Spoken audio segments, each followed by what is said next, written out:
guys, welcome to another edition of 5 on Fry with me, Ajay Fry. I bet you're all expecting me to talk Star Wars because, well, part of my day job being a host on Interspace is to talk geeky things.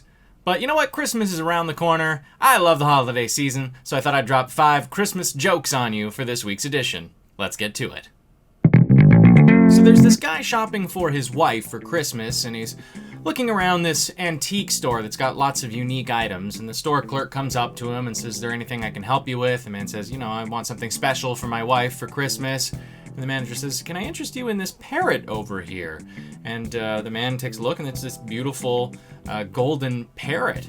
And the store owner says, he looks beautiful, but he also sings. And the man says, "A singing parrot? That seems pretty unbelievable." And the store clerk says, No, let me show you." And he pulls out a lighter, and he lights the lighter and sticks it underneath the parrot's left foot. And out of nowhere, the parrot starts singing Silent Night, and it's just beautiful, like a voice unlike anything you've heard before. And the man's really, really impressed, and the store clerk says, and that's not all. And he moves the lighter over to the bird's right leg, and it starts singing Jingle Bells in this jolly voice that's entirely different from the voice that the parrot was singing Silent Night in. So the man's like, "This is unbelievable." And he looks over, and the store clerk has inadvertently moved the lighter to between the bird's legs. And that's when it starts singing "Chestnuts Roasting on an Open Fire."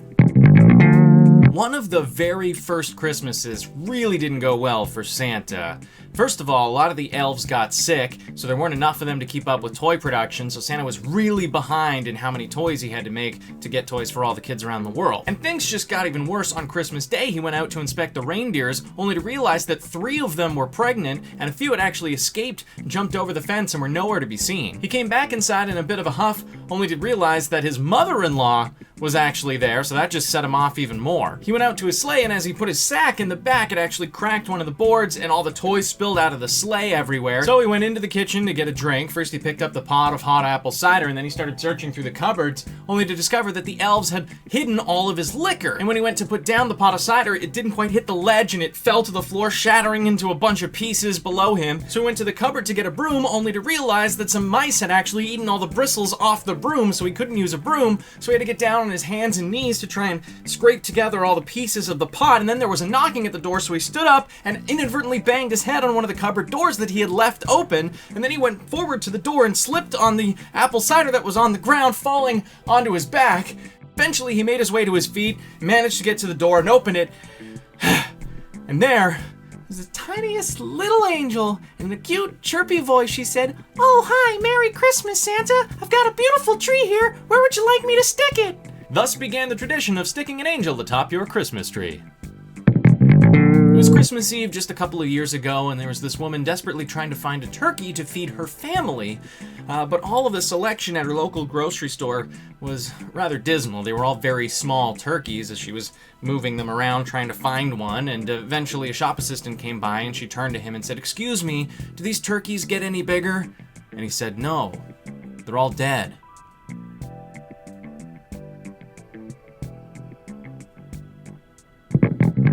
How did Santa get a hernia? He threw the wrong sack over his shoulder. All right, our number 1 joke, as told to me by Mickey Mouse at Disney World last year, not making this up. What do you call a photo of Santa's workshop employees? An Elfie. Ugh. Thanks for watching. Merry Christmas, and see you in the future.